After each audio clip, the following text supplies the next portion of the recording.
Todas as imagens que você vê passando na tela foram gravadas em discos de ouro fixados em sondas, que atualmente derivam nos confins do Sistema Solar a cerca de 24 bilhões de quilômetros da Terra e continuam se afastando do nosso planeta a uma velocidade de 60 mil quilômetros por hora.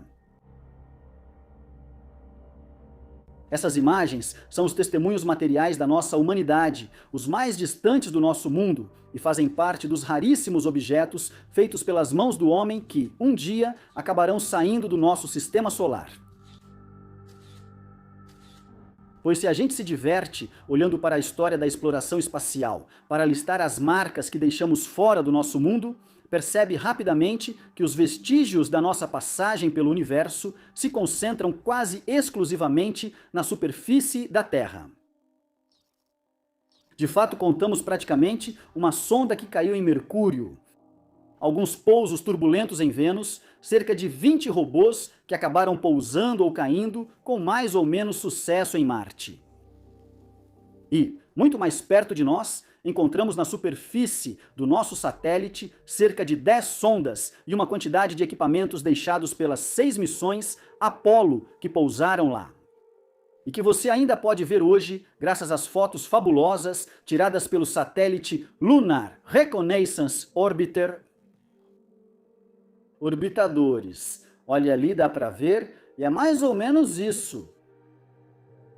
Quanto aos cerca de 15 mil satélites que enviamos até agora para o espaço, a grande maioria deles, que estão em órbita baixa, a algumas centenas de quilômetros acima de nossas cabeças, vai acabar caindo e se desintegrando completamente ao reentrar na atmosfera daqui a algumas centenas de anos. Mesmo aqueles mais distantes, do tipo GPS, e em posição chamada geoestacionária, também acabarão inevitavelmente caindo na Terra em no máximo alguns milhões de anos para os mais distantes deles. Quanto ao pequeno número de satélites que foram enviados além, como aqueles situados no famoso ponto de equilíbrio de Lagrange, eles devem continuar orbitando nossa estrela para sempre. De certa forma, para sempre prisioneiros da influência gravitacional do Sol, assim como todas as coisas na Terra e as sondas e outros robôs que colocamos em outros planetas. Assim, no momento em que pronuncio estas palavras, das centenas de sondas enviadas ao espaço, apenas 5 conseguiram escapar da influência gravitacional da nossa estrela e estão viajando em direção aos confins do Sistema Solar. São as sondas Pioneer 10 e 11, Voyager 1 e 2 e New Horizons. Fixados em 4 delas estão os únicos testemunhos materiais da nossa passagem, que certamente continuarão a vagar pelo espaço muito tempo depois que a Terra tiver sido queimada pelo Sol. Quando ele virar uma gigante vermelha em cerca de 5 bilhões de anos,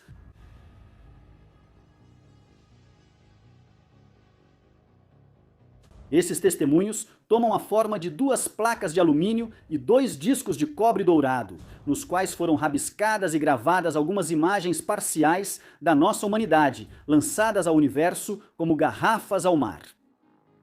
Os primeiros pequenos retratos da humanidade enviados ao espaço distante são as placas de alumínio fixadas nas sondas Pioneer 10 e 11, que foram lançadas em 1972 e 1973, e nas quais foi gravada uma breve mensagem destinada a hipotéticas civilizações extraterrestres. É possível ver um homem e uma mulher nus, que não estão de mãos dadas para evitar que esse desenho seja interpretado como o de uma criatura única, em vez de 2 organismos distintos. Assim como nosso endereço cósmico, apresentado na forma de um esquema mostrando a posição da Terra em relação a 14 pulsares. Estrelas de nêutrons de rotação rápida, com frequências indicadas por linhas tracejadas, ajudam a localizar o sistema solar na galáxia. Na base de cada placa, foram gravadas as características do sistema de origem da sonda, com a Terra como ponto de partida, e as distâncias dos planetas até a estrela são dadas pelos números binários que lhes estão associados. As placas da Pioneer são famosas pelos mapas de pulsares e pela representação de humanos nus. O elemento mais importante que se encontra ali é, na verdade, este aqui, que serve como uma chave de leitura, pensada para poder ser decifrada por uma inteligência extraordinária, suficientemente avançada para interceptar a sonda. Essa chave representa a frequência de transição hiperfina do átomo de hidrogênio, o elemento mais simples e mais comum do universo, que serve aqui como padrão de referência e permite decodificar o restante do conteúdo dessas placas, de calcular o tamanho dos personagens, o período dos pulsares e a distância relativa dos planetas ao Sol. Embora as placas nas sondas Pioneer sejam as primeiras mensagens materiais enviadas aos confins do Sistema Solar, e que, mais de 50 anos após terem sido lançadas, elas estão a quase 20 bilhões de quilômetros da Terra. Esses não são os objetos criados pelo homem mais distantes da Terra, pois elas foram alcançadas e superadas por duas outras mensagens, muito mais elaboradas, trabalhadas e pensadas, que tomam a forma de 2 discos de ouro fixados nas sondas Voyager 1 e 2, e foram elas que partiram para explorar os planetas exteriores do Sistema Solar em 1977. Ao contrário das placas Pioneer, que foram feitas um pouco às pressas, os discos de 30 centímetros de diâmetro levados pelas sondas Voyager são fruto de uma longa maturação. Criados para outras inteligências, exigiram um ano de reflexão. Esse período foi dedicado a criar um objeto que representasse parte da diversidade da vida e cultura na Terra. Na tampa desses discos há um esquema explicando como lê-los usando a agulha que os acompanha.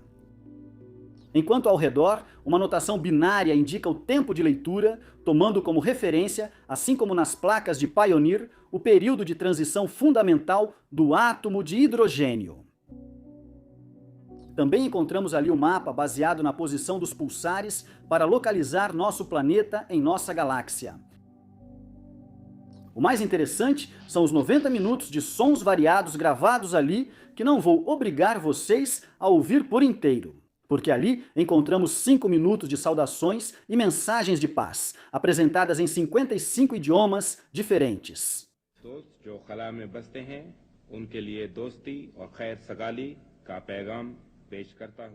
12 minutos de sons naturais, criando uma paisagem sonora do planeta e da vida cotidiana, com uma mistura de sons de passos, batidas de coração, choro, risos, beijos, latidos, cantos de pássaros, grilos, sapos, baleias, hienas, elefantes, chimpanzés, ou ainda o som das ondas, do vento, da chuva, dos vulcões e até mesmo dos terremotos. E a essa rica e alegre cacofonia se juntam 27 músicas de estilos diversos e variados. Canções tradicionais da China, Índia, África e Bulgária. Ao lado de Bach, Mozart, Beethoven e Stravinsky. E também a música eletrônica, blues e Chuck Berry.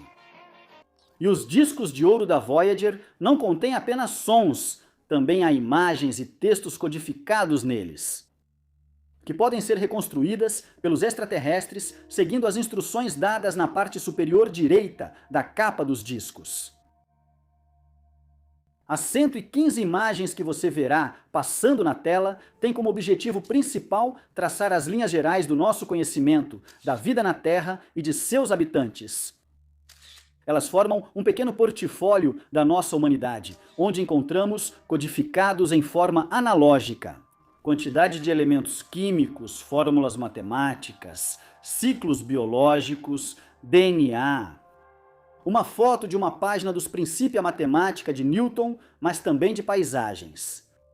Espécies animais e vegetais, e uma quantidade de Homo sapiens de todas as culturas, de todos os lugares, fazendo coisas. Muitas imagens estão anotadas com indicações de escala, tempo, tamanho, massa ou composição química. Nesta foto tirada da órbita terrestre, onde podemos ver o Mar Vermelho e a Península do Sinai, está indicada a composição da nossa atmosfera. Também há mapas do Sistema Solar, fotos da Terra, de Mercúrio, de Marte e de Júpiter. E até mesmo indicações que permitem nos localizar, novamente mostrando nossa posição em relação ao pulsar próximo, assim como uma imagem do radiotelescópio de Arecibo, que foi usado em 1974 para enviar uma poderosa mensagem de rádio destinada a hipotéticos extraterrestres. E ao lado de todas essas imagens, que você pode conferir na íntegra ao final deste episódio, há um elemento dos mais surpreendentes.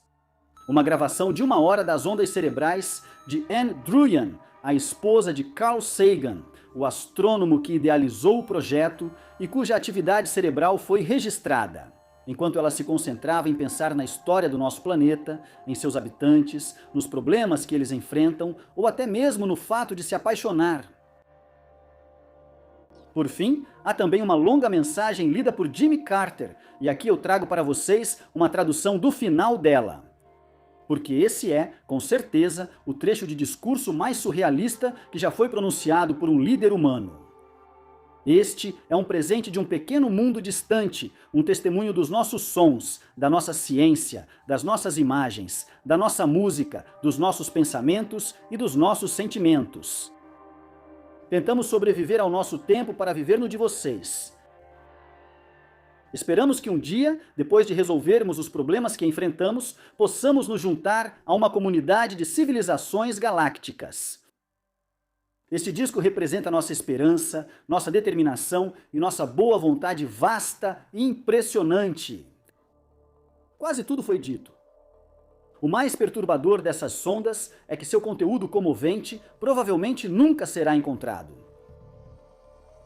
Para começar, essas garrafas lançadas ao mar sem destinatários, essas sondas que têm o tamanho de um ônibus escolar, são grãos de poeira diante da imensidão do meio interestelar. Para entender a dificuldade de encontrar uma sonda como a Voyager 1 na imensidão do espaço, imagine que, se pudéssemos reduzir nosso sistema solar a ponto de nossa estrela ter o tamanho de uma pequena bolinha, então, Netuno, o último planeta do sistema, seria reduzido ao tamanho de um grão de areia e sua órbita estaria a quase 45 metros de distância. Enquanto isso, a sonda Voyager 1 teria o tamanho de uma molécula de água e estaria 5 vezes mais longe.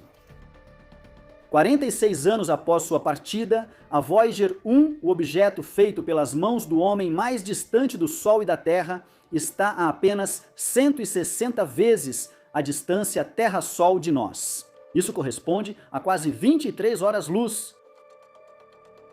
E embora isso possa parecer enorme em termos cósmicos, é apenas o limiar do nosso sistema solar. A Voyager 1, como as outras sondas citadas, ainda está sob a influência gravitacional do Sol. E a velocidade aparentemente fenomenal com que ela se afasta de nós é absolutamente insignificante diante das distâncias interestelares. De modo que ela ainda vai precisar de mais 40 mil anos viajando pelo espaço antes de ter a chance de passar perto de outra estrela.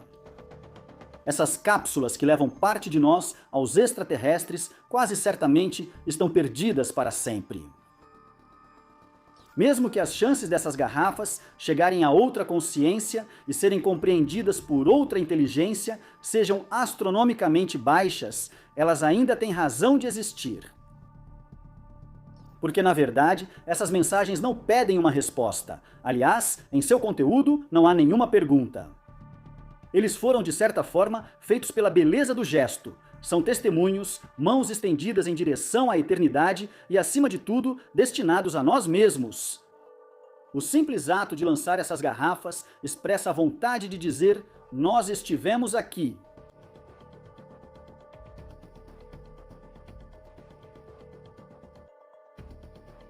A razão desses discos e placas está mais no que representam para nós do que na busca por vida extraterrestre. Ou seja, cartões postais do nosso mundo destinados ao cosmos. E testemunhando simplesmente a nossa existência, a nossa fragilidade, ao expressar nosso desejo de deixar uma marca, de contar nossa história através da barreira do tempo e do espaço. Assim como as pirâmides, esses objetos são monumentos que desafiam a eternidade e projetam uma sombra da nossa humanidade em um universo indiferente à nossa existência. Eles estão aqui principalmente para nos conectar a algo maior. Pelo simples prazer de saber que fragmentos silenciosos da nossa história e do nosso mundo derivam na imensidão fria do cosmos e nos sobrevivem.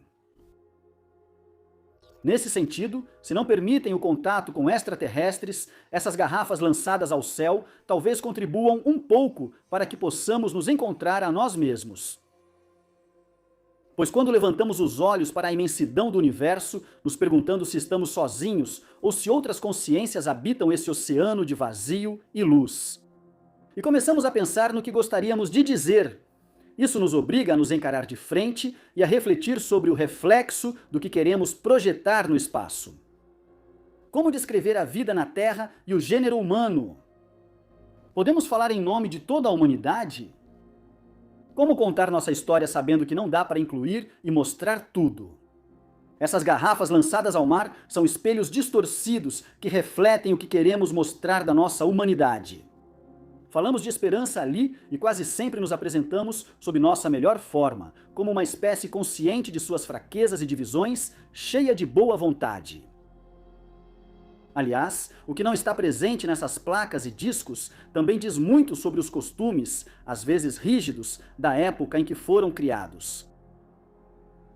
Assim, a nudez dos corpos dos dois humanos, escolhida para representá-los despidos de qualquer artifício, gerou uma série de reações indignadas, vindas de um bom grupo de moralistas. E a vulva da mulher, que estava presente nos esboços iniciais, foi até censurada pelo antigo diretor do Escritório de Ciências Espaciais da NASA, que temia a reação dos puritanos e dos moralistas da sua época. Quando souberam que a música Johnny B. Good, Chuck Berry, estaria nos discos, alguns políticos americanos ficaram indignados, alegando que o rock seria, cito, uma música adolescente. Ao que Carl Sagan respondeu que, afinal, havia muitos adolescentes na Terra. Minha história favorita é, de longe, esta aqui. Quando a equipe responsável pela criação do conteúdo dos discos de ouro pediu à gravadora que detinha os direitos da música Here Comes the Sun, dos Beatles, a autorização para incluí-la no projeto, ela recusou.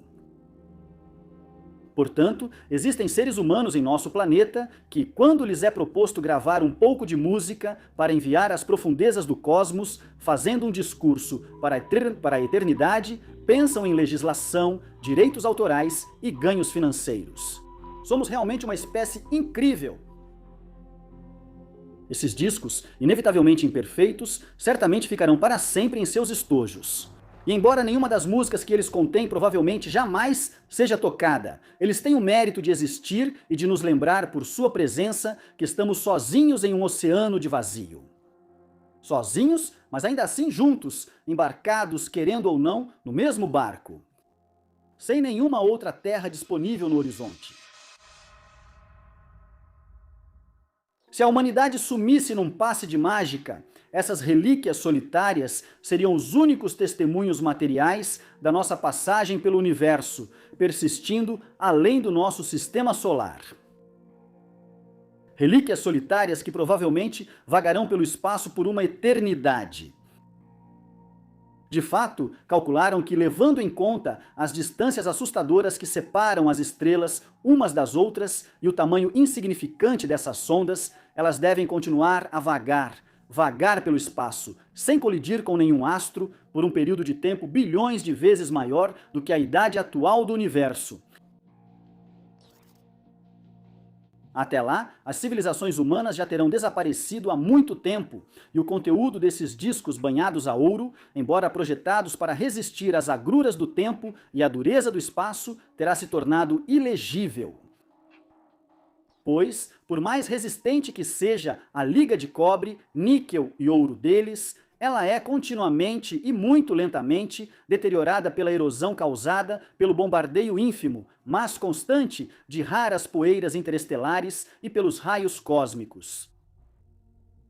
De modo que se acredita que, sob o impacto desse desgaste, as gravações devem ter sido apagadas dentro de 1 bilhão de anos.